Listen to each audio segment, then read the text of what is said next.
آپ کے سامنے یہ پٹیشن ہم فائل کر چکے ہیں. یہ 80 سے زیادہ کیسز ہے جو الیکشن کے نوٹس میں ہم لے کے آ رہے ہیں کہ لوگوں سے کس طریقے سے نامینیشن فارم چینے گئے یا ان کے ڈاکومنٹس چینے گئے یا ان کے پروپوزر سیکنڈر کو اٹھایا گیا، اور جن کو نہیں اٹھایا گیا، جن کی اسکروٹنی ہو گئی ہے، اس کی اسکروٹنی پہ آرڈر نہیں ہوا. اگر آپ جو صادق اور امین نہیں ہوگا وہ تاحیات اس کو نااہل کیا گیا، وہاں آپ ترمیم بھلے کر دیجئے گا کہ اس کی میعاد پرووائیڈڈ کر کے کہ میعاد اس کی 5 سال ہوگی. آپ کو آئین ترمیم کرنا پڑے گا، صرف ایک ہی طریقہ ہے، اور چونکہ پارلیمان ہے ہی نہیں، آئین تو ترمیم ہو نہیں سکتا ہے. تو یہ مسئلے کو دیکھے، کل آپ نے دیکھا ہے یہ 2 دنوں میں ہم نے ابھی 2 پٹیشنیں فائل کی الیکشن کمیشن میں. الیکشن کمیشن جب اڈیالہ جیل آیا تھا تو میں نے پرسنلی جج صاحبان سے ریکویسٹ کی ہے کہ آپ ان کو سیریسلی دیکھیں، بجائے اس کے کہ آپ اڈیالہ جیل آ جائیں. آپ انڈین الیکشن کمیشن کے پیروی کرتے ہوئے، ان کے تقابل کرتے ہوئے آپ کائنڈلی گراؤنڈ پہ رہیں. آپ کے سامنے یہ پٹیشن ہم فائل کر چکے ہیں. یہ 80 سے زیادہ کیسز ہے جو الیکشن کے نوٹس میں ہم لے کے آ رہے ہیں کہ لوگوں سے کس طریقے سے نامینیشن فارم چینے گئے یا ان کے ڈاکومنٹس چینے گئے یا ان کے پروپوزر سیکنڈر کو اٹھایا گیا، اور جن کو نہیں اٹھایا گیا، جن کی اسکروٹنی ہو گئی ہے، اس کی اسکروٹنی پہ آرڈر نہیں ہوا. اگر آپ عورتوں کی نامینیشن فارم سے کوئی گیم کرتے ہو، یہ بھی ایک ریکوائرمنٹ ہے 5% ہونا. ہم عدلیہ کو ابھی سے بتا رہے ہیں کہ یہ ایک بڑی سازش ہو رہی ہے. اتنی بڑی پارٹی کو پولیٹیکل پروسیس سے نکالنا یہ ڈیموکریسی کو ڈیریل کرنے کی سازش ہوگی. کائنڈلی اس پہ نظر رکھیں اور اس کی طرح اقدامات کریں.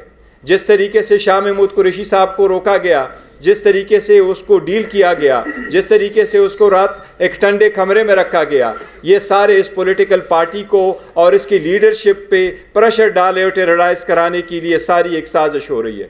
عدلیہ سے ہم ہمیشہ سے درخواست کرتے رہے ہیں کہ کائنڈلی ایک ہی طریقہ ہو سکتا ہے، یا عوام خود کریں یا عدلیہ کرے گی. ہمارے عوام سے تو امید ہے، درخواست ہے کہ وہ پرامن رہے، لیکن ان کے بنیادی حق سے محروم نہ کرے. ان کے بنیادی حق اس پروسیس میں پارٹیسپیٹ ہونے کے لیے عدلیہ سے درخواست ہے کہ اس مسئلے کو دیکھے. یہ بیٹ کا مسئلہ ضروری ہے، اس الیکشن پروسیس میں پارٹیسپیٹ ہونا ضروری ہے، اس الیکشن پروسیس کا مکمل ہونا ضروری ہے. اگر سپریم کورٹ نے سوموٹو لیا ہے اور اس بات کو ورسی کر رہی ہے کہ الیکشن 8 فروری ہو، تو اس کا ہر سٹیپ اس وقت تک جب تک سارا final nomination of the return candidate نہیں ہوا ہو، اس سب کے لیے لازم ہے کہ یہ سپریم کورٹ اپنے سپرویژن میں دیکھ لے.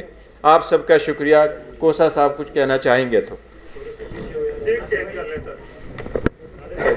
ٹھیک ہے، کوئی بات نہیں. آپ تھوڑا سا اس کو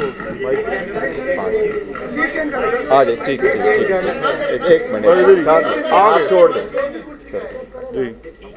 بسم اللہ الرحمن الرحیم. جس طرح آپ دیکھ رہی ہے، ساری قوم دیکھ رہی ہے، ساری دنیا دیکھ رہی ہے،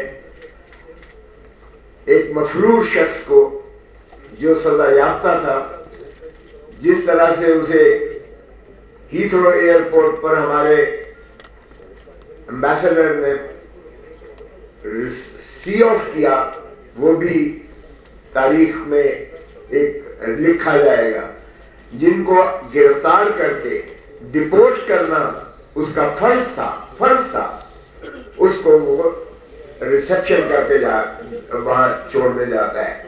اور پھر جس طرح سے اسلام آباد ایئرپورٹ پر بائیو میٹرک مشین چل کے جاتی ہے ہائی کورٹ کی، کمال ہے. ایک طرف تو سابقہ وزیر اعظم کو ہائی کورٹ کے بائیو میٹرک کمرے سے، ہائی کورٹ کے کمرے سے، اسلام آباد ہائی کورٹ کے کمرے سے جس طرح اس کو تشدد کر کے گرفتار کیا جاتا ہے، اور جس طرح ہائی کورٹ کے عملے پر تشدد کیا جاتا ہے، وکلاء پر تشدد کیا جاتا ہے، اس کی ملکیت جو دروازے تو اور جو ٹیبل سے اور جو وہاں چیزیں موجود تھیں کمرے کے اندر، جس طرح ان کو توڑا جاتا ہے اور توڑ پھوڑ کی جاتی ہے، اور اس پر جو ہے آج تک کوئی کارروائی نہیں ہوئی ہے. حالانکہ سپریم کورٹ نے 11 مئی کو کہہ دیا کہ یہ غیر آئینی اور غیر قانونی